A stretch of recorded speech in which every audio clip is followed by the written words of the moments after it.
Thank you. So I wasn't going to start off with this story, but it seems appropriate now that, how many of you have ever been to a conference or something where they give you a T-shirt? Right? How many people have a lot of T-shirts? So my husband suggested recently that, enough with the T-shirts. He wants to expand his clothing repertoire, and he would like them to give him different articles of clothing at conferences. So I think when I come home with the sneakers, he will realize that this is a place after his own heart. So we're in good shape. All right, so I'm going to talk about provenance. And if you don't know what provenance is, that's okay, because I'm going to start out with something that maybe you all have heard of. So it turns out that once upon a time, there was a website at Harvard called House System. And it had a feature in it called the Universal Facebook. And it had a user whose name might be familiar to some of you. His name was Mark Zuckerberg. And this was circa 2003. And it turns out there was another website also developed at Harvard circa 2003. And it was called Harvard Connection. And well, then there's this other website that maybe some of you have heard of. It's called Facebook. And so these were all websites that were developed about the same time by actually a group of people who all knew each other. And so we might want to wonder, how did we get here? And it turns out if you ask that question, you'll find out that there are actually multiple different accounts of how we got here. So a gentleman by the name of Aaron Greenspan, who was in fact an undergraduate at Harvard, built something called House System. It had a component called Universal Facebook. And if you look for one of his more recent posts on Huffington Post, you will see the phrase, "I created the Facebook." So this is an account of what happened back in 2003, 2004. Well, there's another account of what happened back in 2003, 2004. This one is by a gentleman by the name of Cameron Winklevoss. Does anybody recognize that name? None of you have ever seen the movie? Come on, how many of you have seen The Social Network? None of you, okay. So much for that. So there's this movie out these days. It's about this website. It's not out here yet. Yeah. Anyway, there is this movie. I know they work you so hard that no one here gets to go see movies, and I apologize for that. But turns out that there were twins named Cameron and Tyler Winklevoss who sued Mark Zuckerberg, claiming that they had hired him to develop Facebook. And in fact, there are a set of emails where they're talking about this joint project that they had all agreed to do. And in November of 2003, Mark is purported to have said that he did not expect completion of the project to be difficult. This was the joint project he was doing with the Winklevosses. A few weeks later, they had a whiteboard session, and on the whiteboard, he scribbled some lines of code under this Harvard Connection website that he was building for them. And then a few weeks after that, he registered thefacebook.com as a domain. On the 14th, he sent mail to the Winklevosses commenting on Harvard Connection. And then on February 4th, he launched this little website called thefacebook.com, which I'm assuming some of you may have seen once upon a time. Okay, and then there's a third account. This one is by a gentleman named David Kirkpatrick, who wrote a book about the founding of Facebook. And he says that, well, actually, there's this email from the Winklevosses, which they were really talking about a dating website. It had nothing to do with, what Facebook was. It was really totally unrelated. And in fact, Mark Zuckerberg strongly believes that honest disclosure leads to better behavior. And in large part because of this whole issue of the dating site, that's why Mark didn't finish the work he had told them he was going to do for Harvard Connection. So we have these three different accounts of what happened in November, December, January of 2003, 2004. And in fact, some of these accounts have become the basis for lawsuits.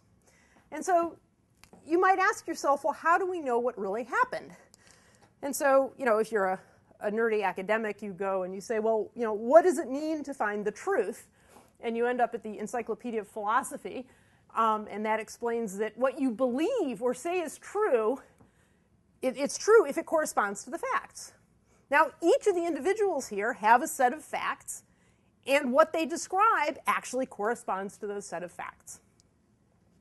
So we have this predicament here where we have three very, very different recollections of what happened 6 or 7 years ago. And it turns out that those recollections are worth a few dollars here and there. And so there were actually lawsuits about what really happened. Now, what I'm going to claim is that the fundamental problem is that we didn't have data provenance. We don't know where these ideas came from because no one tracked where they came from. And so what I want to convince you is that this study of data provenance is actually a problem not only on computers, which is where I'll talk about it today, but it's actually a problem in the real world. Right? There are lots and lots of lawsuits that actually boil down to conversations and arguments about what really happened and when did it happen and who knew it happened. And all these things are statements about where did information come from. And so what my group has been looking at for a long time is where does information come from, particularly in the digital domain. But we'll claim that some of the questions that we're asking actually have applications widely outside the digital domain. So it's more than just movies. Sometimes in real life, if you're a computational scientist, you might want to say, where did you get that scientific result? And you might say, oh, I ran an experiment. Well, that's not a very satisfying answer, right? You'd like to know exactly what experiment you ran and what parameters you ran and what data you used and things like that. All those things are actually provenance, right? Where did this data result come from? I would like to know precisely where it came from. There are other places where it matters. So once upon a time, some people invented some really nifty financial instruments. And they packaged up a bunch of other financial instruments and to a nice bundle and then sold them. And there was one little question they couldn't answer, which was, where did this new nifty financial instrument come from? And what is it made of? Or what is the risk profile of the things of which it's made? And it turns out that if people had known the answer to that question, they might have behaved differently. So there's a case where knowing the provenance of this object, this credit default swap, would have actually been a good thing. Once upon a time, we believed there were weapons of mass destruction in Iraq. Well, why did we think that? What was the provenance of that decision? Pardon? I'm going to stay away from any value judgments there. So there are lots and lots of cases where we have either a piece of data or a piece of knowledge, and as important as that data or knowledge is, it's equally important to know where it came from. And so that's what I want to talk about today is where did data come from and how do you track it and what do you need to know in order to make this all work. So I hope I've convinced you that this idea of provenance or where stuff comes from is actually important. That was my first goal. If I've done that, we could all just leave now, but I'll talk for a while more. I'm going to talk about provenance in the digital world. So what does it mean on computers when we want to track this? And then I'm going to talk about the wild fringe loony view that my group and I have about provenance and how you track it. And that is going to have to do with layering and how you build systems to capture provenance. And then I'm going to wrap up with an overview of some of the problems we're tackling now and what I think the lessons are that we've learned from this. And you should feel free to interrupt at any point and ask questions and engage in debate and argue with things that you disagree with, and that would be fine. So it turns out that provenance comes from the French word that means source or origin, and it comes to us from the art world, where the value of a work of art is actually directly a function of how convincingly you can show its provenance. And so in this case, provenance means the chain of ownership. So if I want to convince you that I actually have the Mona Lisa hanging in my living room, you would probably start out skeptical. But if I could demonstrate you that I have an authenticated record of how that Mona Lisa came to hang in my living room, then maybe I could actually convince you that, in fact, I have the Mona Lisa. I don't. In case you were wondering, I don't. So that's what it means in the art world. And what we need to do is figure out how to translate that into the digital world. So here's what provenance looks like in the art world. The watermark here is The Last Supper, and this is a list telling you, when it was painted and, who owned it and where it moved and things like that. And if you were really about to buy, in fact, The Last Supper, you would want some level of authenticity associated with each of those entries that convinced you that I hadn't just, typed them into my computer just now. So that's what we mean by art provenance. Let's look at what we mean by digital provenance. So here is a map of a fine university in the middle of the country. And I, as a computer user, Might want to save that map off somewhere. And in my head, even though I don't always think in terms of provenance, only most of the time, I'm actually thinking about provenance when I save it, because what I'm doing is I'm calling it something like, chicago.gif, and in my head, I know where it came from, right? I went to this website and I downloaded it, and it's there. And the reason that I sort of believe this is actually a map of the campus is because the URL looks pretty good. So I have reason to believe that I know where this object came from. So that's how I think about it as a user. Well, I have a browser, and my browser thinks about it differently. My browser says, oh, well, at, that would be 9:05 on the 21st of October, I actually initiated a TCP/IP session, and in that session, I went to a certain IP address, and to that IP address, I actually issued an HTTP GET request, and the reason I did that was because I'd been at some other website, and then finally, I saved this object to this file on my hard drive. So my browser's a little more anal compulsive than I am. I just kind of thought file name, The browser has more information about where it came from, and that might be good, because if I figured out that somebody had actually hacked your website and put the wrong map there, maybe the browser could help me track that down. And if the browser couldn't, well, maybe my operating system could. So my operating system would also collect information about where this object came from, and it would collect it in a different way. It would say that you were running this process, 1, 2, 3, 4, 5. That's how I identify the process. And that process had some arguments. And, I was running a certain version of the operating system. And I, was running a particular application. And then we have that path name again. I wrote that file. So what we have 3 different views of what happened. Now, in this case, we're probably pretty sure that all those views are consistent and that they're all true and that they all mean the same thing.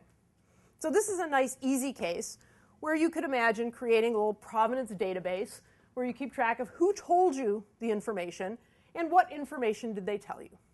And so these are all the different agents that gave me input as to where this object came from. We had the user, we had my web browser, we have the operating system. And each of those agents kept slightly different information, but we would probably have no trouble reconciling these different accounts. So in the best case, we might have multiple accounts or multiple descriptions of what happened, and they might all match, and that's good. If they don't all match, then we're faced with a reconciliation problem of how do we determine, well, could these 2 accounts both be correct? If they're both correct, which one's more correct? So those are the kinds of questions you might want to ask when you have multiple accounts of what really happened.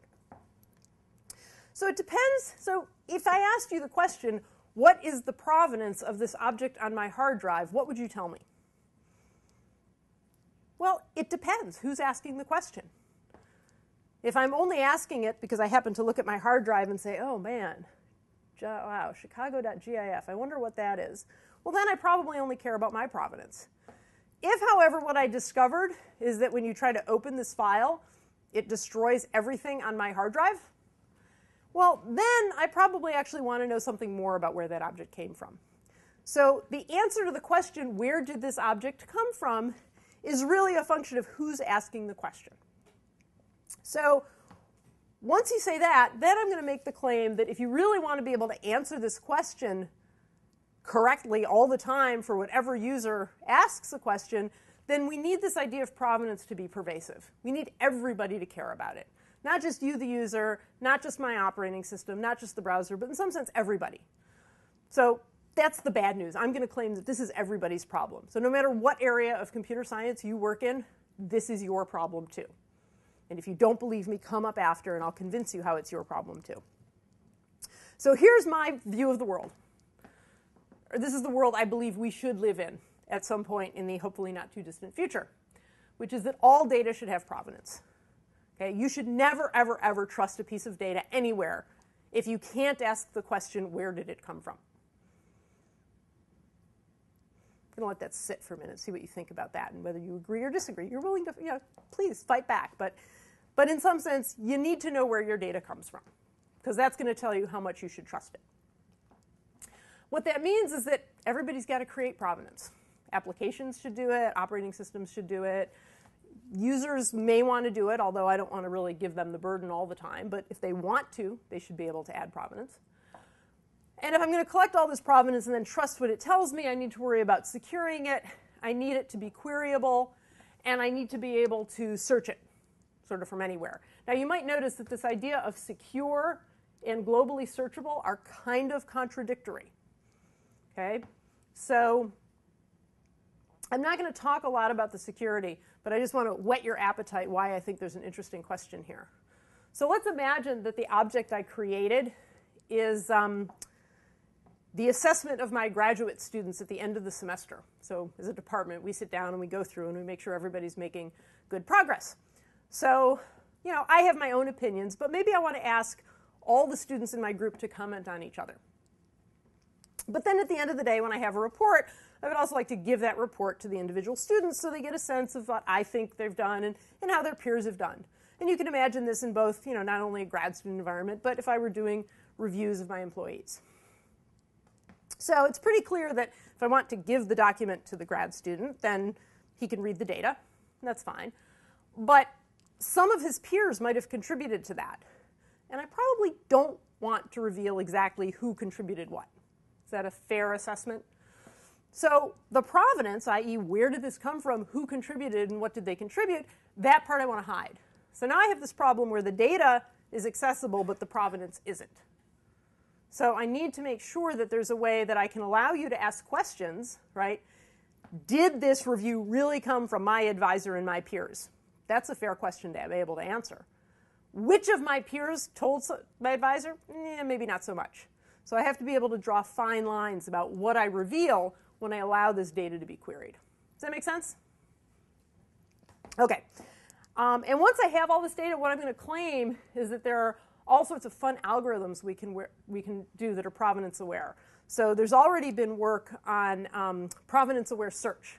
So it turns out that if I know where your objects come from on your desktop and you do desktop search, I can do a better job of giving you the objects that you're actually looking for. And so that was some work out of Carnegie Mellon. And I knew I should have put caffeine on the computer. And it turns out that you can also think of provenance as a form of reputation. So anytime you care about reputation, then provenance is a way to give you some reputation. So there's the vision. We want provenance everywhere. What are the problems? Well, different agents are going to collect provenance, and they're going to think about the provenance differently. So when I collect provenance in the operating system, I think in terms of files and processes, because that's what the operating system deals with. If I collect provenance from a database system, then I'm going to think about things like tables and tuples and columns and rows. If I think about it in my web browser, I might think about it in terms of sessions and URLs and HTML renderings on the screen. And those are things that don't necessarily map to either anything in a database or anything on my hard drive. So depending on who's collecting the provenance, I actually might think about it differently. I'm going to model different objects, and yet I want this property of being able to globally search and sort of find stuff out. So how are we going to do that? Well, the good news is that in a lot of cases, those different objects that we're talking about are related. So tuples live in files. Sometimes multiple files might comprise a data set that an application thinks of. And so if we can figure out a nice, easy way for all these different agents who are collecting provenance to link it together, then maybe we have a prayer of actually being able to do this, globally searchable provenance and be able to answer your question at any point in time. Where did this come from? How was it created? So let's look at an example of what I mean. So let's assume that I have PASS, which is our provenance-aware storage system. So for now, you can just think of PASS. It's an operating system. And whenever you do stuff on it, not only does it do what you ask it to do, but it keeps track of what you did. And at any point in time, you can go back and say, where did this file come from? And it will tell you exactly all the processes and files that influenced it. So that's what PASS is. So in this case, let's imagine that you fired up your web browser, or my web browser. Now, from the view of PASS, the web browser is just one big application. And so we can see that it visits all these different websites. And those are, in fact, other than virus.com over there, which I tend not to visit very often, all those are other sites that I tend to visit with some regularity. And so those are all inputs to the browser. And I often save things from my browser. And in this case, it turns out that we saved something called virus.exe.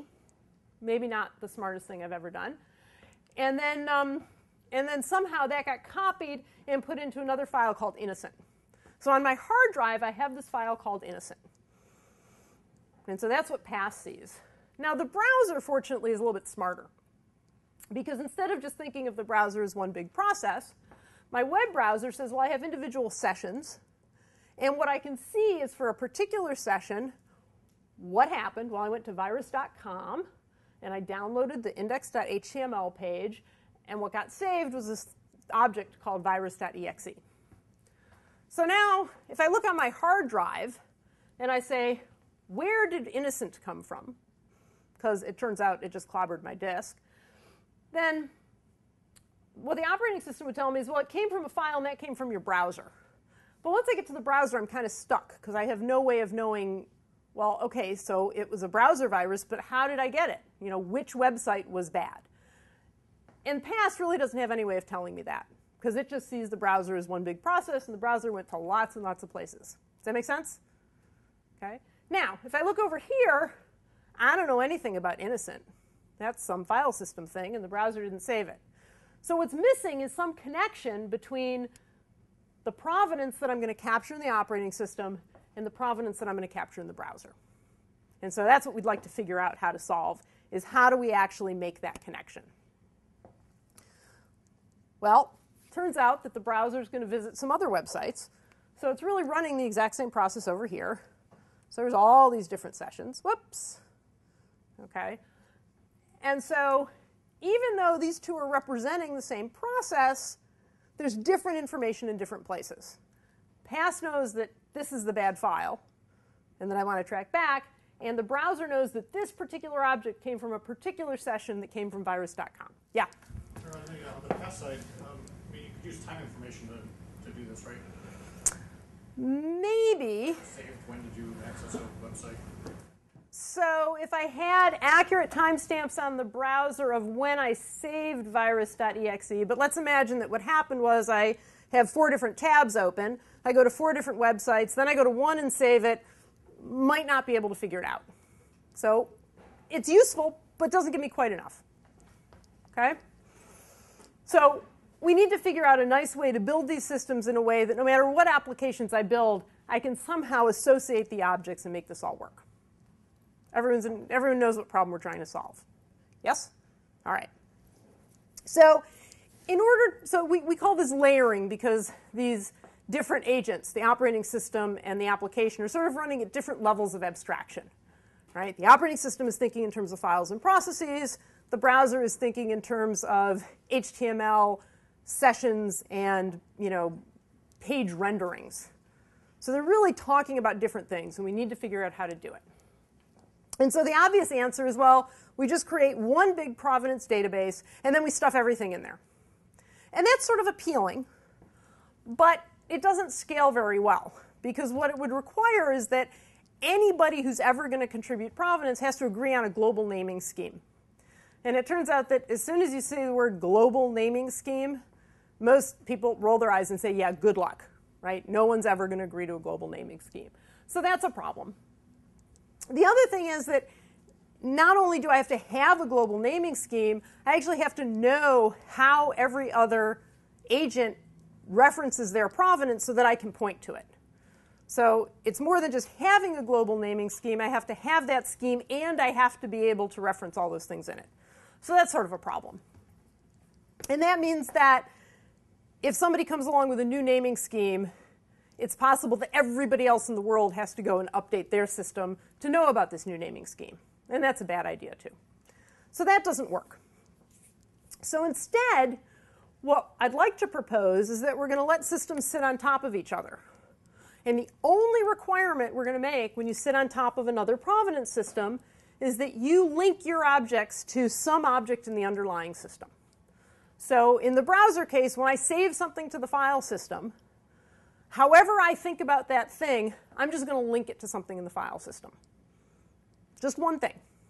And if somebody builds an application on top of my browser, then whatever they save, they just have to link to something in the browser. And what we're going to do is we're going to let Provenance flow through these layers. I'm not going to bother interpreting it. We're just going to make links and then pass the Provenance through and leave it to the query side of the world to figure out how to follow those links. Does that make sense? Because that's where we're going. All right, so let's look at our browser provenance. So here was the operating system's rendition of the world. And here's what my browser thinks of the world. We've got all these various sessions. And this is the one we're interested in, right? We're really interested in this guy because this is the guy who wrote virus.exe. This is the problem. So I want to trace him back. So what I'm going to do is I'm going to issue something that we call a DPAPI write. And this stands for the Disclosed Provenance API. So at the same time that I go to write this to the file system, right, I'm saving this object, what I'm going to do is I'm going to do what we call a Provenance-Aware write. And I'm going to say, by the way, this thing that I'm saving, I would like to associate it with the file in the file system that I'm actually saving. So I'm just going to create one little link here. That's all I need to do. So I normally would do the write anyway. I'm just going to annotate the write with a little bit of extra information. And that's what it means to make my browser provenance-aware. Once I've done that, now I can start to view these graphs. So I'm going to switch my orientation, and I apologize, but I just couldn't keep going vertically. So I'm going to switch horizontally. So apologies, but bear with me. So here's the interesting part from the operating system. We had something called virus.exe. We did a copy, and we called it this file innocent. So what I'm going to do is I'm going to associate something with that object in the file system. And what I'm going to associate with it is this object that I got from my browser. So this part of the world is the browser provenance. This part is the pass provenance. And by issuing that provenance-aware call, I've linked those two objects together and said, you know what? Those are the same object. So when you start traversing from one, you can actually follow that link and now start traversing into the other provenance. You don't have to do anything special. Those are treated as the same object. And when they're treated as the same object, when you start to do a query, for example, find me all the ancestors of innocent. I want to know where that came from. What it's now going to do is follow it not only through the CP, the pass provenance, but all the way up into the browser provenance. So we're going to say, OK, I'll give you everything up there. And we're going to get to the session node. And so now we say, there's the culprit. So there's a particular session that actually led to my having this virus. And I could trace it back up and know where it came from and know that that's a bad website and I don't ever want to go there again. But do you think I really went to virus.com like intentionally? No, I got redirected there from some other site. And so I could follow that all the way back up and figure out, that it was actually the University of Chicago's website that got hacked that led me to virus.com. But we'll talk to your IT department about that. So I could trace that all the way back. But what else is interesting is that the other question I might like to know is, OK, so I ended up at this really bad website, and I know that it left me this virus. What else might you want to know? Like, what else did it do? Yeah. So now what I can do is say, well, I found this node. Trace all the descendants down from that node. And it turns out that, oh, guess what? There were some other objects that got written when I did that. Virus 2 and virus 3. And oh, yeah, those are linked. And those got copied into everyday commands that I use. So it turns out my whole computer is potentially in bad shape. But I know exactly what got touched. And I can actually go trace this provenance graph both through the browser, the operating system, and know exactly what's good and what's bad on my system. So that's what we're trying to do. Does that make sense? All right. Let me get out of the browser domain and just give you another example of where we ran into this. So we kind of made up the browser use case. We think it's real. We think it works. We're in the process of building a Provenance-Aware browser. Here's one that actually came to us from real life people. So we have some colleagues who do thermodynamics. And you might criticize how they've done this, but the way they write one of their analysis programs is that they read in 100 XML files, and they look at them, and then they pick two, and they plot them against each other. And they have a Python program that does this. And so the Python program looks at all the files, picks two, and then generates a plot. And then you might like to write that plot out to a file. So the problem is if I just collect provenance in Python, which they did, they actually went and built some wrappers in Python, then given the particular plot, they can tell you which XML objects contributed to it. But in Python, they're thinking at the level of XML objects and plots. And so that's all they can tell you. Now, if we just look at this in pass, what we'll see is that, well, there were 100 files that went into Python and this graph came out. So clearly, the graph depends on all 100 files. Well, that's not really helpful either. So what you really want is you want to say, OK, here's what pass knows about the provenance. We have a Python interpreter, 100 XML files came in, and we got this output graph. But inside that Python interpreter, our Python-aware application told us that actually those two particular objects went through the plot program and produced another object. And then, when the Python application wrote its provenance, it did the appropriate linking and says, OK, here's what the connections are.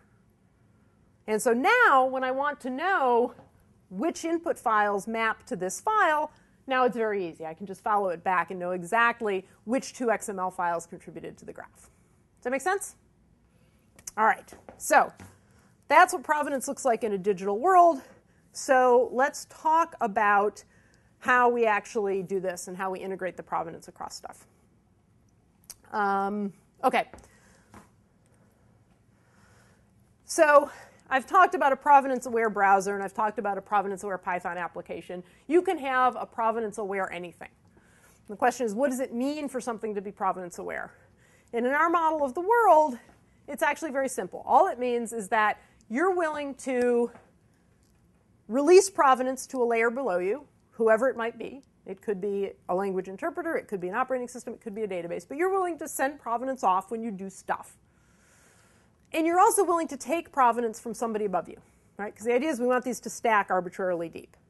So if you want to be a provenance-aware agent, all you have to do is say, I will accept provenance, and I will pass provenance through, and I will also generate some provenance. And actually, you don't even have to promise to generate it. If you'll pass it through, you're still provenance-aware. All right? So what this means is that actually it turns out that this is kind of nice, because my input and my output APIs are exactly the same.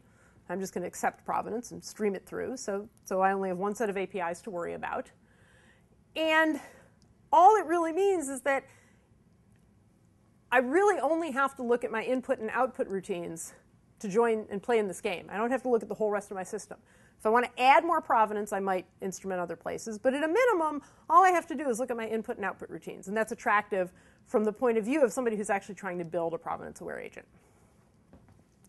So we discovered that a couple things. One, we didn't just sort of, one day wake up and said, oh, we want to stack these provenance systems. Instead, what happened was we had built a provenance-aware storage system, this operating system, and then we started trying to move out across the network and do things like NFS. And what we realized is that every time we added a new service, we were doing the same thing over and over and over again. We were using exactly the same calls, and that this was actually a really generalizable model. So we said, OK, we'll give it a name. This is our disclosed provenance API, because it's the way you're going to tell another system about your provenance. And so I'll show you what our system looks like inside. But we use the same API inside the operating system to talk to different modules that the applications use and that we use when we talk across the network. So 6 function calls. Doesn't matter whether you're a network protocol or an operating system or an application. That's all you need to worry about. So we think that's pretty cool. So in order to understand how this works, there are 3 things that you need to understand. The first is what we call a P node, which stands for a provenance node. So this corresponds to a bunch of provenance that you associate with an object. So in the file system case, when you have a file, we associate a P node with it. And what we do is associated with that P node, everything we know about where it came from gets attached to that P node. Now, it turns out users have this annoying habit of changing things. So you have a file and you write a bunch of data to it, and then you come back and you write more data to it. How do I think about that? Well, the way we think about it is we think about it in terms of versions. So at one level, every time you write to the object, we create a new version. What's wrong with that approach? This is the audience participation part. Every time you write to an object, we're going to create a new version. You need a big disk, right? We're going to create versions like all the time. So that's sort of a waste. So instead, what we do is we accumulate provenance for an object in a P node, and we only declare a version when you actually use that provenance. So what does it mean to use the provenance? Well, using the provenance means that somebody else is depending on your object, and they want to ask the question where it came from. So once your object becomes an input, we say, oh, OK, that's a version. We need to keep track of it. And so all the provenance associated up to this point goes with that version. If you then write it again, we'll start a new version. Okay? So what we do, you can think of it as sort of lazy versioning. We only create a new version when we absolutely have to. Now, if you think about this for a minute, the other thing is that you can never delete provenance. That's unfortunate. So the disk manufacturers like that.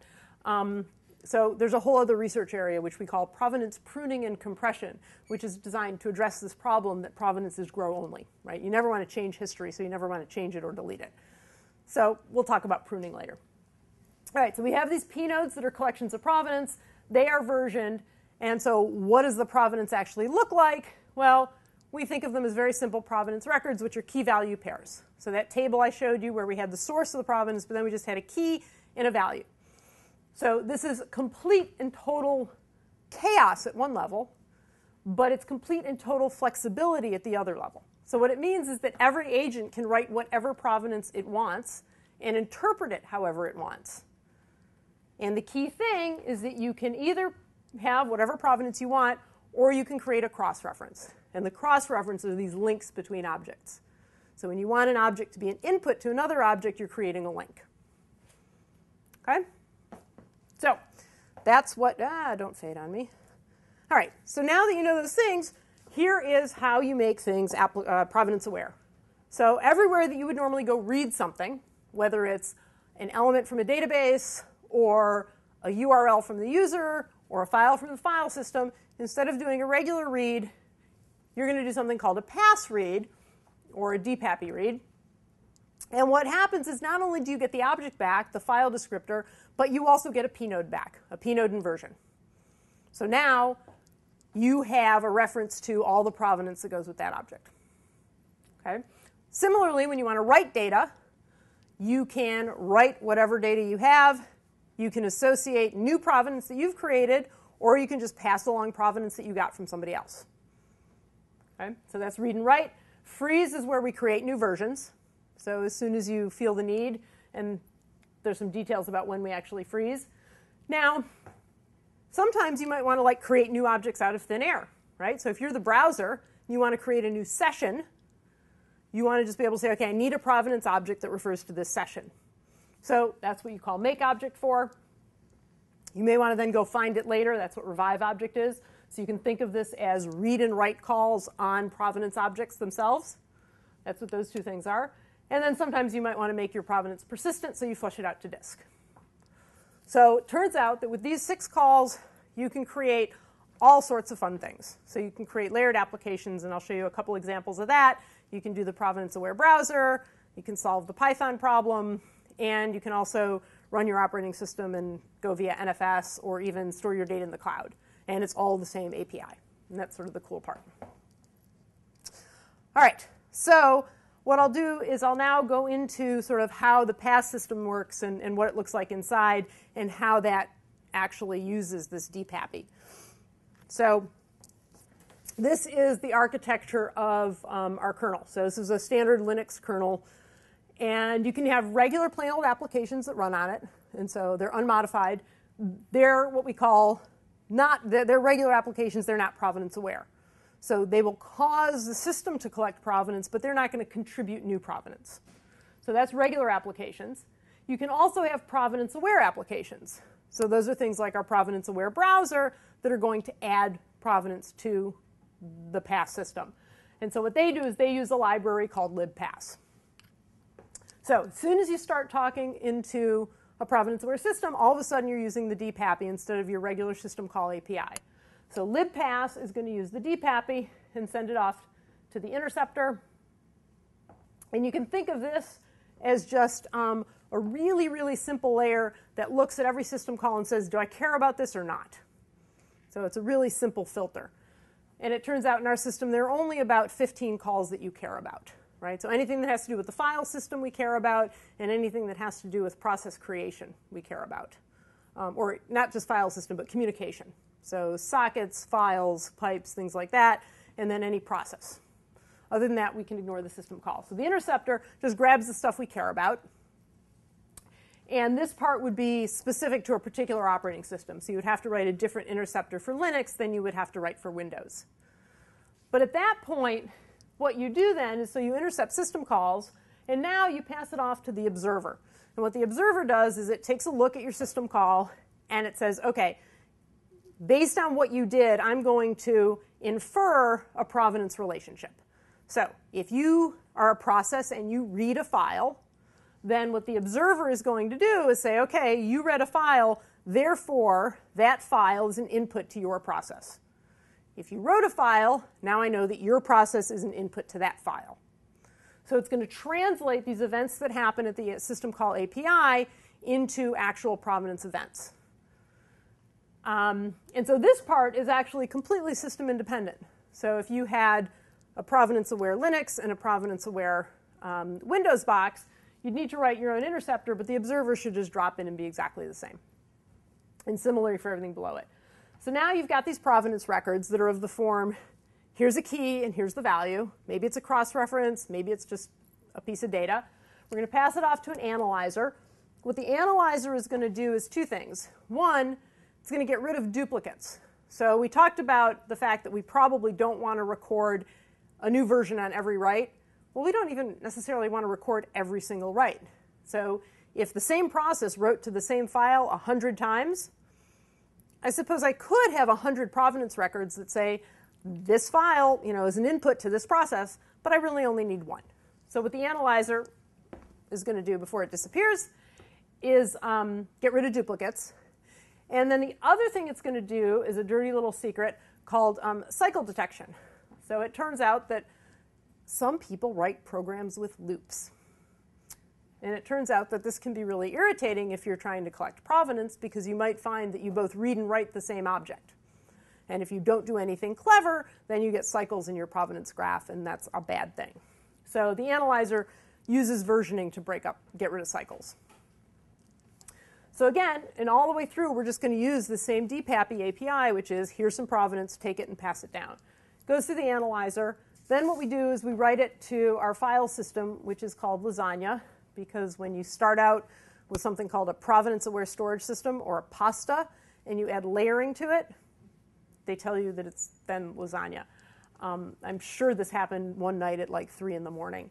But our file system became lasagna. And then what you do is you take all the provenance that you accumulate in the file system and you spool it out to a log. And then off that log, we can build whatever sophisticated indexing we want to facilitate query. All right. So that's how it works when you have a local system. So this is, the machine running on your desk. And now you say, well, OK, that's great as long as the only file system I ever write to is, in fact, my local file system. But what happens when I actually want to use NFS and write to a network? Well, so now you have to say, well, where do the various pieces go? Do they go on the client, or do they go on the server? Well, the interceptor has to intercept system calls, and those are happening where the application's running. So that has to go on the client. So that seems pretty straightforward. But now I have to figure out where to put my observer and my analyzer. So let's consider the case where I have two clients writing to the same server.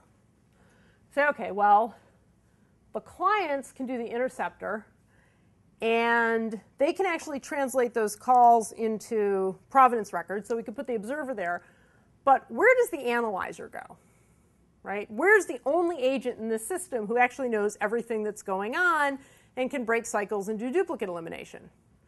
Well, it seems pretty clear that the server is the only place we can do that. So we better put the analyzer at the server. So when we have two clients and one server, we say, great, small piece we put on the client, server gets the analyzer, life is good.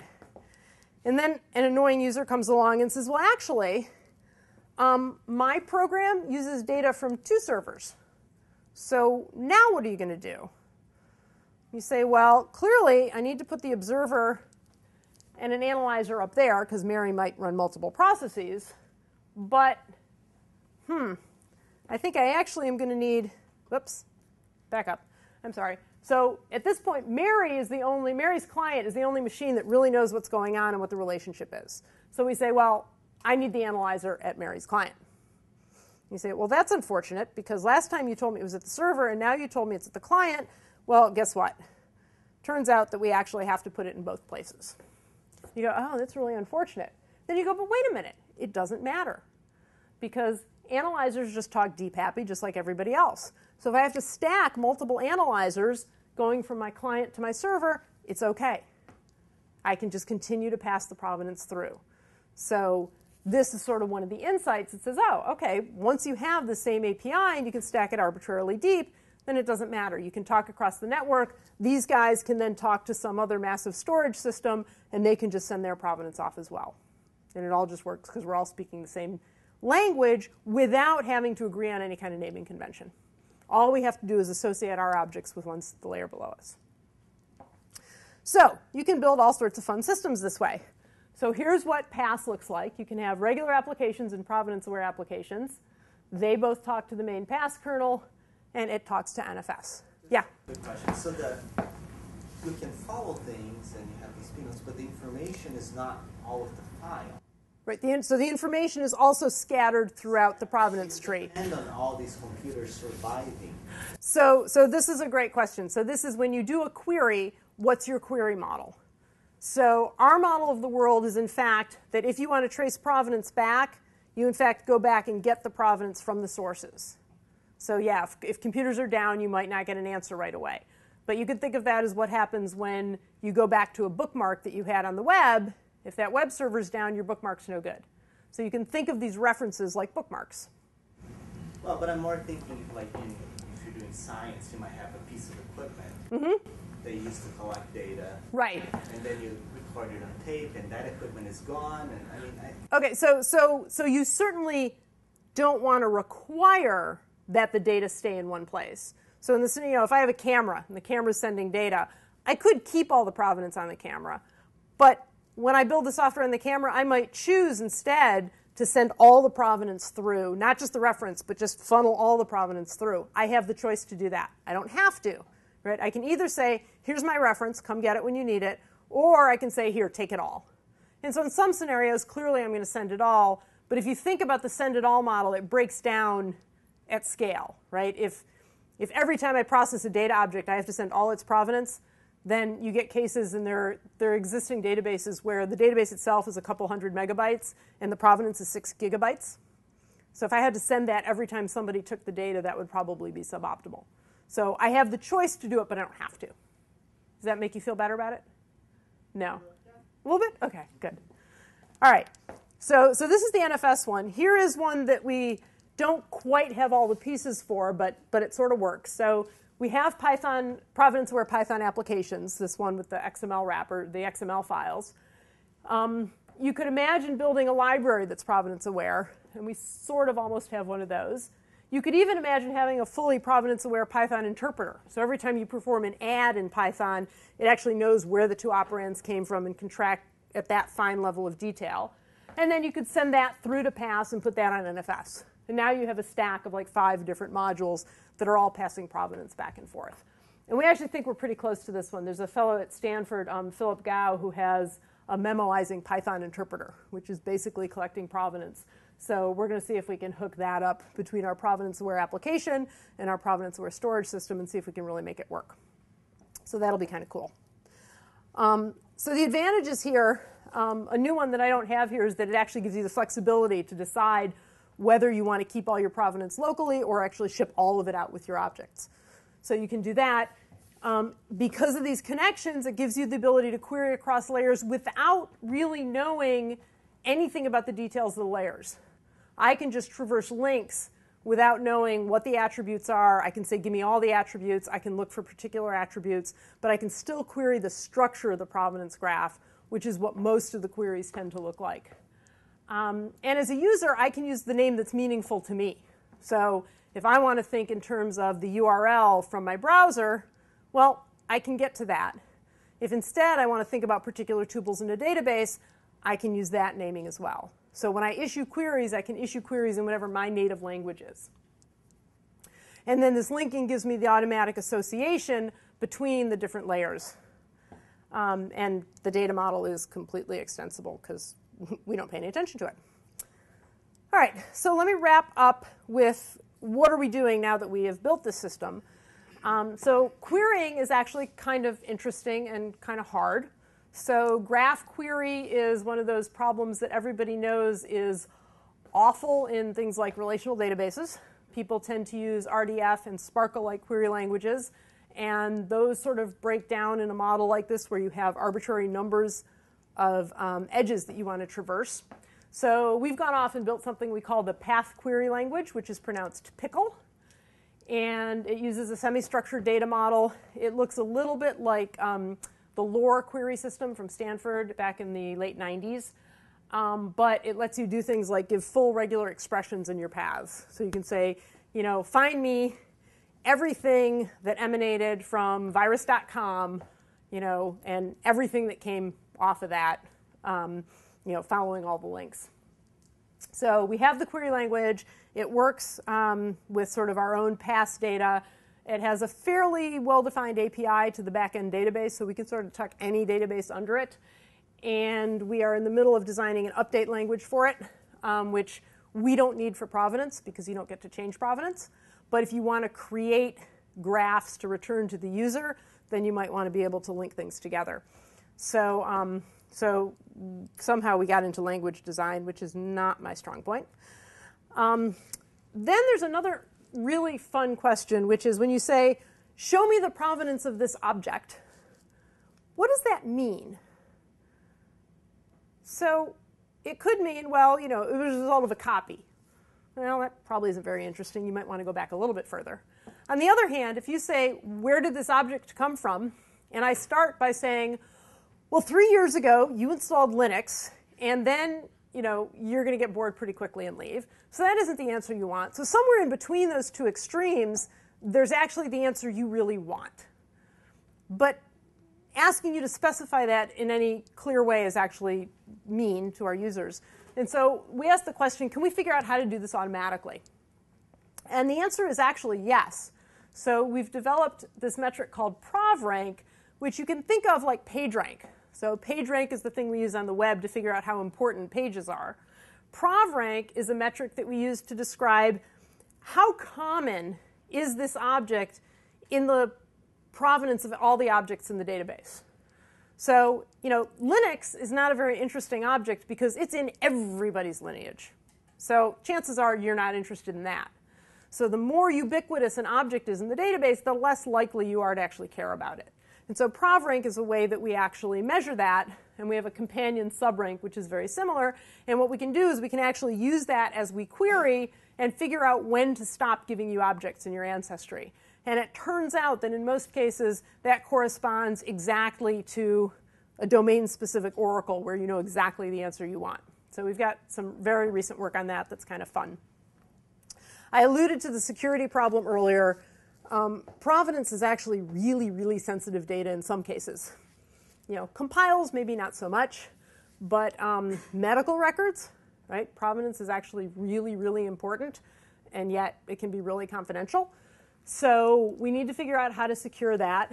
And what we've done is we've actually developed a graph summarization technique such that if you take a provenance graph and you can specify sort of what is it you want to hide, then we can apply a transformation to the graph and sort of quantify, we can hide that information and then quantify how much information did we lose by doing that.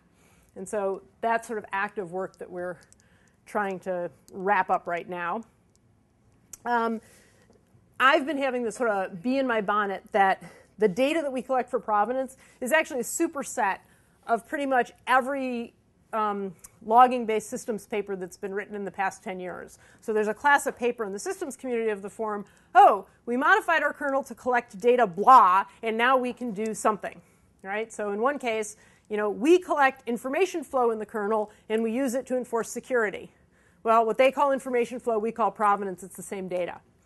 Or We collect a record of all dependencies between files and use that to do file prefetching. Well, dependencies between files is actually provenance. So the Provenance Database includes that as well. We record the execution time of every process in our system and use that to predict execution time. Well, provenance has that in it too. So our theory is that you can take this provenance database we have and mine it in about 12 different ways and essentially reproduce all the research that's been done for the last decade in certain communities. So we think that'll be kind of fun. And then more recently, we've asked this question. I mentioned earlier that you never want to delete provenance. Well, once you have a grow-only database, it's important to ask the question, how does the data grow? So we've started, and this is really, really new, we've started asking the question, how does provenance grow? Does it follow any particular model? And our hypotheses are that there are a small number of models that will actually match provenance growth, but there'll be a couple of them, depending on the kinds of workloads that are running. So we believe that what we'll see in sort of the scientific computation workload is going to be a fundamentally different growth model than what we see if we look at what happens on your desktop. We don't know that, but that's our speculation. So we're doing a couple things. We're looking at the data analytically, but we're also trying to look at it visually just to get a sense of what happens as the data grows. And so there's this sort of fun visualization problem because these graphs get really big really quickly. So this is visualization hot off the presses from a group that doesn't do visualization. So that's a disclaimer, but the pictures are still kind of cool if they show up. So you can see a really pale line here. So when you first start running the BLAST workload, which is a computational biology load, you have two objects. There's the data file and the process. And these are about 10-second intervals. So you run a little bit longer, you get a few more objects created. And then in another 10 seconds, you suddenly get lots more objects created. And so each one of these is 10-second intervals, and brighter colors are more recent modifications. And so this is what your provenance looks like as you run a BLAST on a couple of different genomes. So you get a little growth over there, and then it gets exciting, and then all of a sudden it gets really exciting. Oh, and then we go over to the other side. And I'm not sure what these little spidery legs are. We haven't started analyzing this at all. Anyway, so that's what provenance looks like. We expect to have tons of fun looking at this and trying to figure out what it means, because we don't know yet. So what have we learned in doing all this? So the good news is that it's actually really, really easy to make applications provenance aware. And that was something, when we started, we said, oh my God, the last thing in the world we want is for everybody to have to go out and modify their applications. That's why we did a systems approach. Where we are now is that, okay, you need the systems approach, but there are cases where people are going to want an application approach too, because they're going to want more semantic information in their provenance. And the good news is now we know how to do it and not make it too onerous for them. So somebody who knows what a package does can make it provenance aware in a matter of a day. So that's sort of the good news. The other thing is that some applications are harder than others. So it turns out web browser, which we thought would be really fun and easy to do, is a pain in the neck, because it has this beautifully, wonderfully elegant modular architecture. And one module knows the URL you visited, and some completely, totally unrelated object knows the file you wrote. And inside the browser, actually connecting those two things, really hard. So that's why we don't yet have a provenance-aware browser, but we're working on it. On one hand, we're really happy how simple the DPAPI is. Like 6 calls we think is really good. We did end up changing it at sort of the 11th hour before a paper deadline a couple years ago, but it hasn't changed in about a year and a half, so we think that's pretty good. We're hoping it won't have to change again. And then this is the we were dumb. So when our colleagues who do the thermodynamics came to us with these wrappers in Python, we thought, oh, cool, now we have provenance-aware Python. But in fact, what they'd done was they'd written a library that let them have provenance-aware Python applications.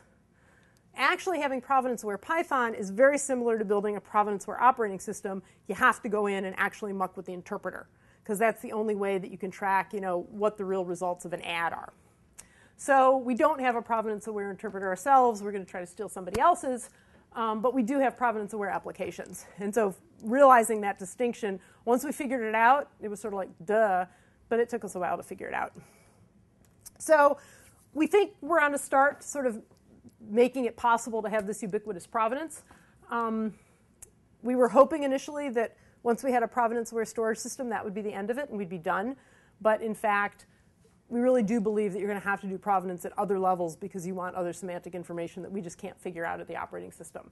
So to quote my PhD advisor, Mike Stonebreaker, one size doesn't fit all. And that's true in databases. It's also true in provenance. And so we're going to need to make it easy for people to build provenance-aware applications. The good news is some of those exist, right? Your word processor is a provenance-aware application. It happens to store it in its own weird format so you can turn change tracking on. But that's really provenance. And people have learned the hard way about the problems of securing provenance. So, how long do we go through until we see a news article about somebody who thought they could hide information by redacting PDF documents with little black boxes, only to find out that, in fact, the provenance is there in the file? Well, they need to understand provenance security. So we can make provenance ubiquitous. We think layering is the only way to go. We don't think a centralized database is going to work. And the good news is that layering is actually pretty easy. So we have a bunch of layers, but we invite people to write more. So if you think tracking provenance is cool, come talk to us. We'll help you track more provenance, because then we can have better databases to visualize. We haven't done a provenance-aware database. We're hoping maybe we can work with the guys at Stanford who are building Panda, which is a provenance-aware data system. But if you have an application, we're happy to make it provenance-aware. So I'm going to shut up there and take questions.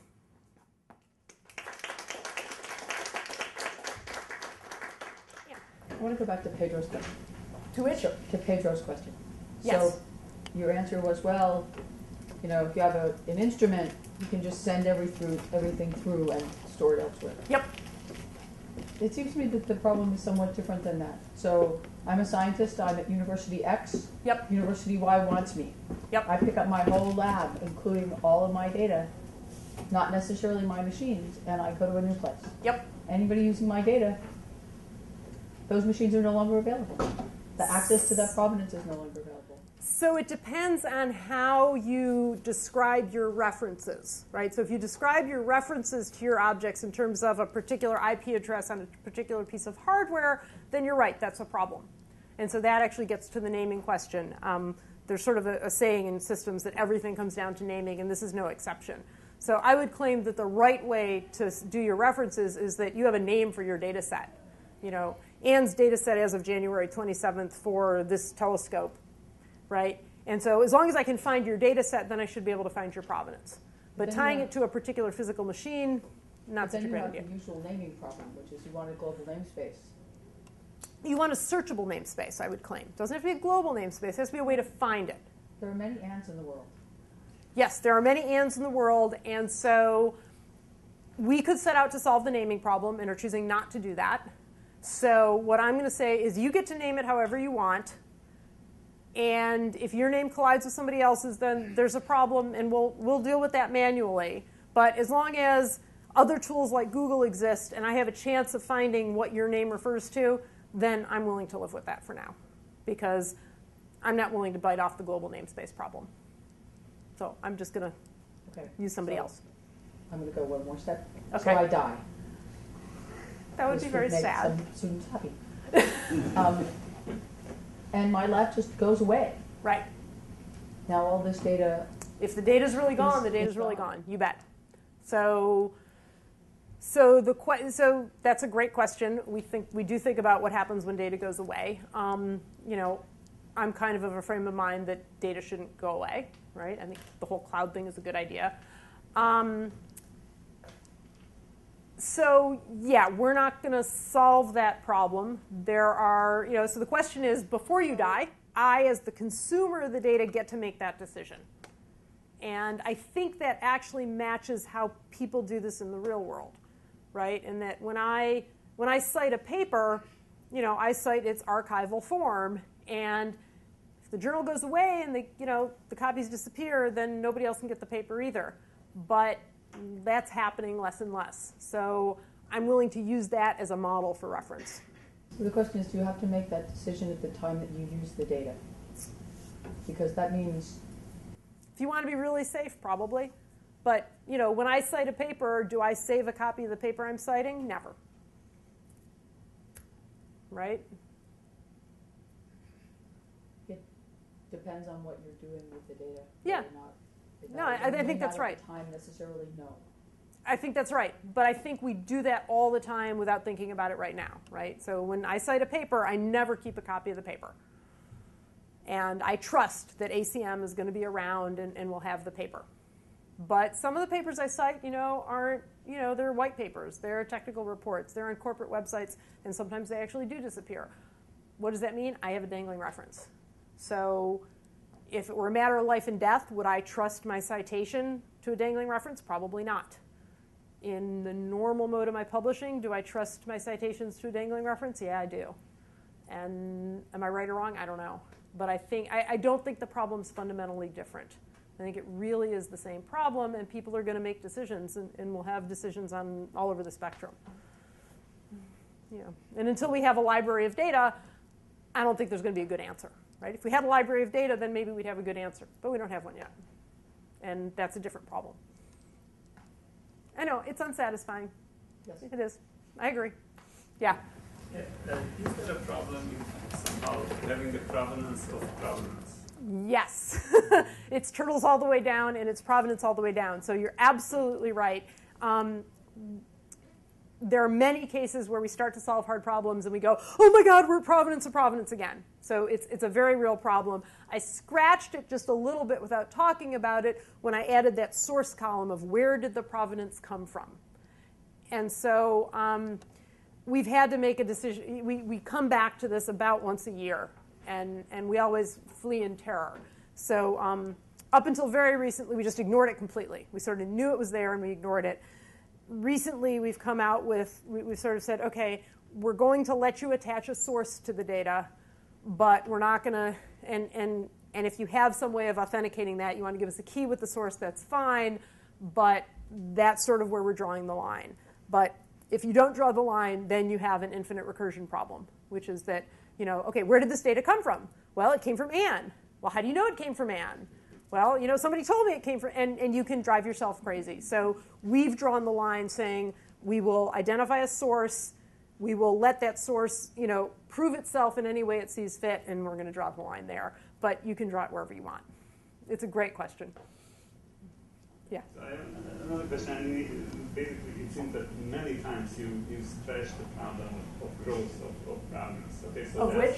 Growth. Growth, yes. Growth of provenance. Yeah. And there seems to be really two things. One is that there seems to be a huge potential of combinatorial explosion, exponentiality. And we have, in other contexts, we have lots of methods of pruning that still don't take away exponentiality. So yep. They make it a smaller exponential. Is there any chance that this could come under control? Now, I think that really, even the growth itself depends tremendously on how you define what your provenance should include and what it should not include. Yes. So you gave a number of examples how to cut out yep. huge chunks of potential provenance. Is there anything that would control, any suggestion even that would control? So I have two answers. Sort of on the practical side of what we observe, in the kinds of workloads we're running, which are things like, big system compiles and some scientific workloads, we actually don't see huge overheads. We say, data plus about 10% is how much provenance we see. So that's what we see in practice. In theory, we haven't started to analyze what the potential is. This is just what we're beginning to do now, is really try to understand how it grows and what are the scary cases, right? We're fairly confident that the provenance is highly compressible. And so I've got one small group who are looking on a particular domain at sort of the compressibility of that provenance it's what I'll call semantically meaningful compression. So it's not just applying a standard compression technique, it's actually looking for structure in the provenance and then being able to summarize that. So, I don't know the answer. I don't know how bad the problem is. In practice, we've not had a horrible problem with it, so that's why it hasn't risen to the top of the list. But we're now just starting to turn to that and say, okay, we need to model it first, because once we model it, we'll have some clue whether it's exponential or not. Once we have some models, then I can get back to you and at least tell you how bad the problem is, and then we can start to figure out how to fix it if it's that bad. But I don't know yet. Yeah. So there's a kind of meta problem. You have this sort of raw provenance data, which is attribute name, value Yep. pairs, and that's generated by lots of different provenance sources, Yep. including unbounded numbers of user programs written in a provenance-aware way. Yep. And so, and conceivably, the schema or type or model for any given provenance information depends on the application, et cetera, and that Yep. the given program might even change over time. Mm-hmm. So you've got a big problem of keeping track of how to interpret the raw provenance data. So, What do you do about that? so we view this as a feature, not a bug. And that, what you just said is absolutely true. And the answer is that we're not going to try to do schema integration. We're not going to try to apply semantics on top of this. We allow general queries such that a query can be posed in whatever language is appropriate for the query. And because it's a semi-structured model, we'll simply ignore any objects that don't fall into that query, into that particular language. And so we will answer queries in the language in which they were posed, and we will ignore things that are outside that language. So the common language that everybody adheres to is this notion of dependency or connection. And that is pervasive. But in terms of how the different objects in the provenance graph are described, we answer in terms of how the query was posed, and we ignore anything that's outside that scope. And we believe that that's actually a feature, because if you're an application guy, you don't really care about things like process IDs. You care about the things that were named in your application and have semantic meaning in your application. If you're a systems guy who's trying to figure out why your compile broke, then you're talking in a language of compilers and executables and assemblers. So we're relying on the domain of query to direct the search in the database. We might get proven wrong, but that's sort of where we're starting with that. So we throw away anything we don't understand or ignore it. And it's a little weird. To a database person, it feels really awkward, but we've become increasingly convinced that it's the way users actually interact with their data. We spend time following users around and watching them. And that seems to be the model that works for them. But we'll find out. Yeah. What do you do about the creepy factor? The creaky? Creepy. This is very creepy. Oh yeah. So this is the privacy and security part of it, which is that if you allow unfettered access to the provenance, it's very creepy. And so that's why security has actually been one of the projects that we've been doing for a long time, and figuring out how you secure it and how you even say things about how to secure it. But it's not even just a question of securing it, right? It's a question of whether, it's going to sound exactly like the previous question, whether or not I care that you have the provenance information. I may not know until later. So yeah, so there's nothing to say you can't change the privacy settings and security sections later, but somebody could have gotten it before that. Or somebody shows up with a subpoena. Yeah, subpoenas are lots of fun. So you're right, it is kind of creepy.